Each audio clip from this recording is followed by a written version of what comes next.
Hello. So as you can see by the title of this video, it's called Where Have I Been? And that's probably why you clicked on this video, because you want to know where I've been. Or it's because you want to know who I am because my video popped up on your feed and you're like, who even is, like, what are you talking about? Where have you been? I've never even seen you before in my life.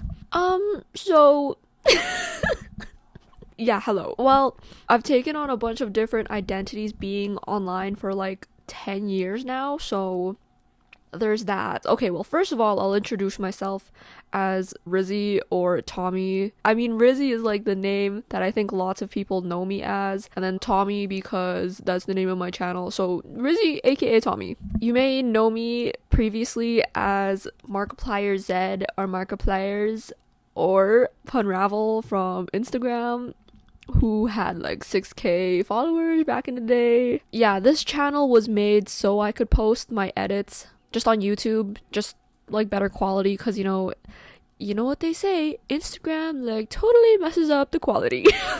Bro, I don't know what freaking editors say these days. Editors today are literally insane. Okay, anyways, doesn't matter. Or you might know me in real life if we were like classmates or like friends or family, or you might even know me as that one crochet vendor. And honestly, there's like so many crochet vendors, especially ones that sell plushies, so I feel like plushie crochet vendors just all kind of turn into like one undistinct vendor, and it's like, oh look, it's that vendor that sells crochet plushies.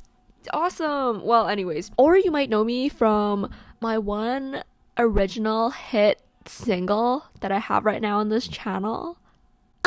I have like 2 songs that I've had in my notes, and like I know what they sound like and all, but I just never found the time to like do a recording of them, so maybe that'll change. Or you might know me from my personal site, and that's like totally underground.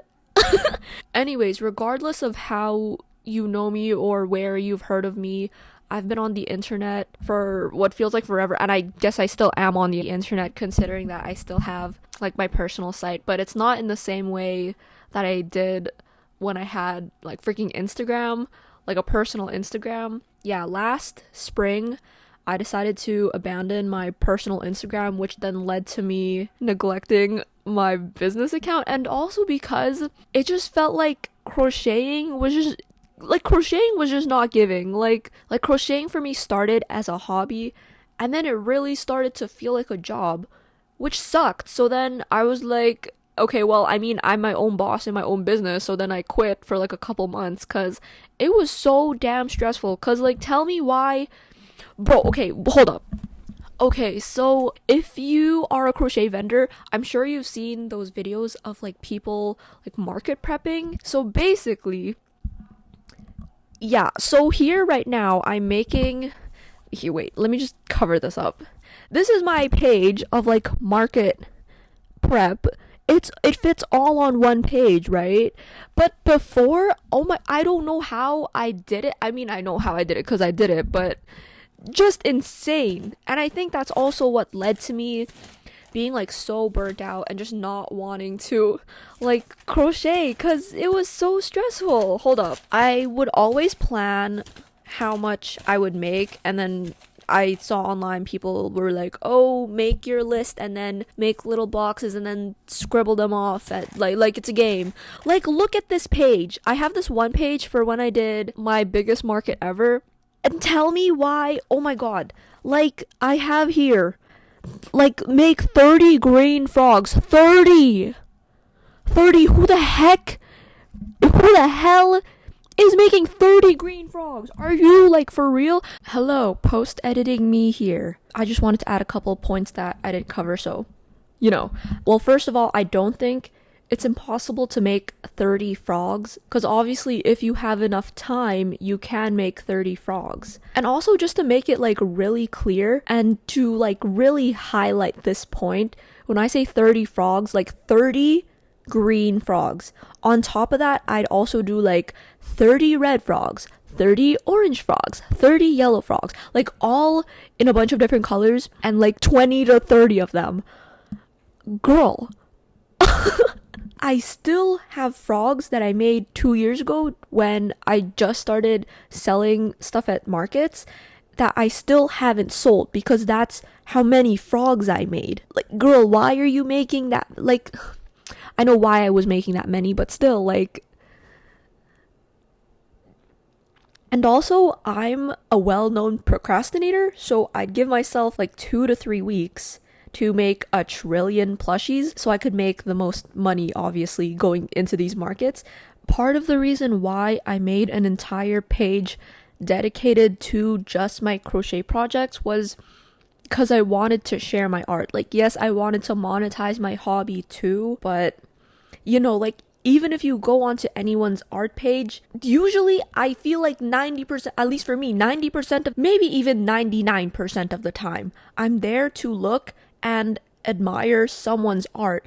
I'm not necessarily there because I have the intention of buying something from them, and like, supporting them is like awesome, but I just love art, like that's the whole reason why I'm freaking here, It started with me like making fun projects and thinking like, what's something new and fun that I can make.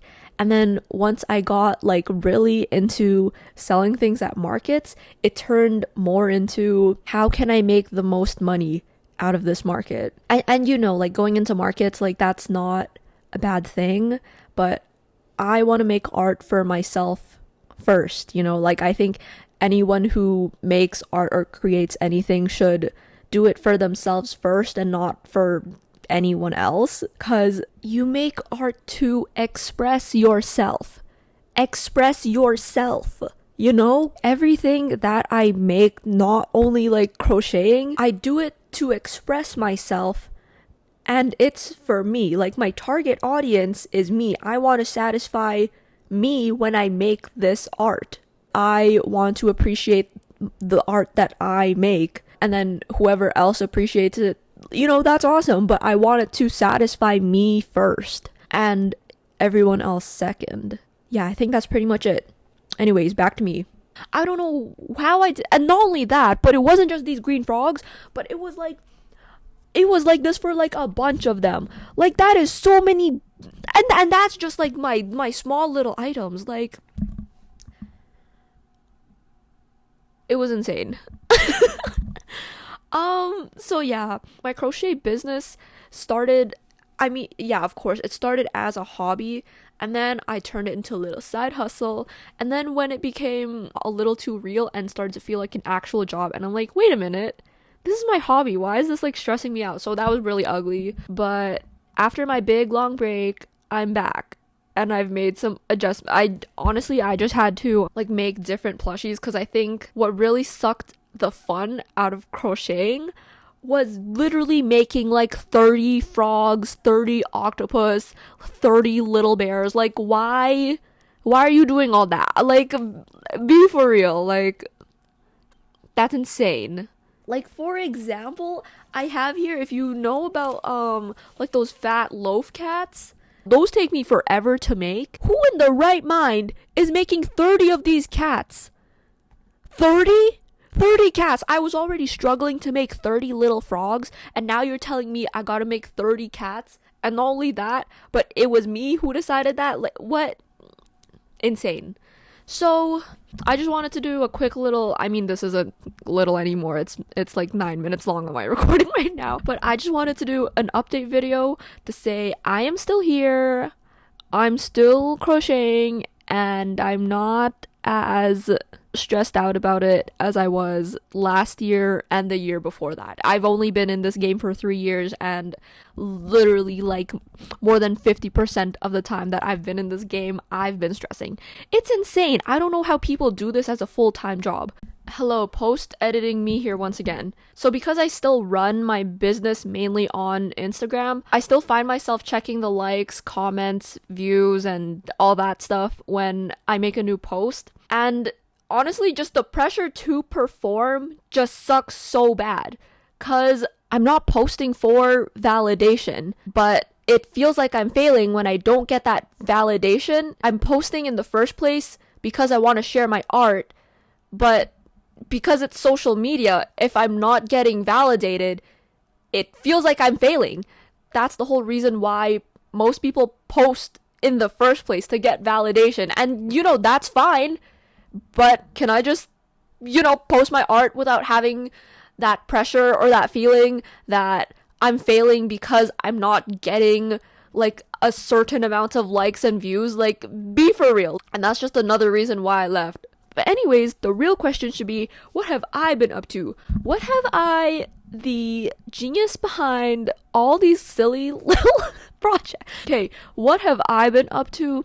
Excellent question. I don't want to go like too into detail, because on my freaking spam account I was blabbing a little too much. And even though it was just like my close friends on my spam account, girl, you do not need to be like saying all that. Please go write that down in your diary. Like, you don't need to tell everyone your business. But how about I just go through just a little bit of the things that I've been up to that have been new to me. I quit my personal Instagram. Boo, Instagram, you like totally suck and I'm not freaking coming back. Being off Instagram has been totally awesome. Well, I mean, I still am on Instagram. Okay, but anyways, I've already explained that. I started going to the gym last year, and it's been 1 year now of me going consistently, and it's been freaking awesome. I look insane. I learned how to code in HTML. Oh my god, HTML is freaking awesome. Like, also the indie web, if you guys know about the indie web, also freaking amazing. Shout out indie web. I learned how to juggle. I thought that was pretty awesome. I'm still practicing, but I thought it'd be funny, so I learned how to juggle. I've been wanting to learn how to juggle, so I finally got around to doing that. I started collecting physical media because all the cool kids are collecting physical media now. I have a CD collection that I'm building up and a couple of DVDs. Here's this CD I've been listening to a lot. I don't know if you've heard of it. They're like kind of underground. But no, yeah, this is amazing. Bro, whoever was selling this on eBay for like $10, thank you. You've made my day. One of the best $10 I've spent ever. Oh yeah, hold up, check this out. A couple months ago, I finished watching The Office US for the first time ever. Oh my god. So good. Anyways, alongside being a fan of The Office, shout out David Wallace, you're the realist. And also why I got these glasses. Okay, anyways. So now that I've been collecting physical media, I've thrifted these, so that's totally awesome. I'm trying to build it up. So right now I thrifted this today actually. The Office Season 2, I have The Office Season 3, and The Office Season 5. All on DVD. Insane, right? I've also been reading a lot more. I had a goal of reading 6 books this year, and I've read 5 as of right now. What is it? It's like what is it? We're like 1/3 into the year, and I've read 5 books. Yup, thank you. Yeah, I read 5 books so far. The one I read most recently was Ultimatum by K.M. Walton. Oh my god, it's so good, okay? So good. I also started getting like super into Pump It Up. Like, it's like DDR, but it's not DDR. It's a rhythm game that like you step. I've been practicing a lot on singles 7 and 8, but for some songs I could play singles 9, 10, and 11. So go me, right? Okay, last update. I also got pierced. I got these 2 up here, and then I got these 2 on my other ear. If you can see them. Yeah, all 4 of them don't really like me right now, but I've been trying to take care of them. So that's the important part. Anyways, that's what I've been up to, and I'm still here, Obviously, I've had some pretty bad days, but like overall, I've been living, not gonna lie. I'm gonna be a little more active this spring and summer just because I'm doing markets, so Okay, yeah, I just wanted to do a quick little update video in case you were wondering where I am. That's my cute little update video. Peace!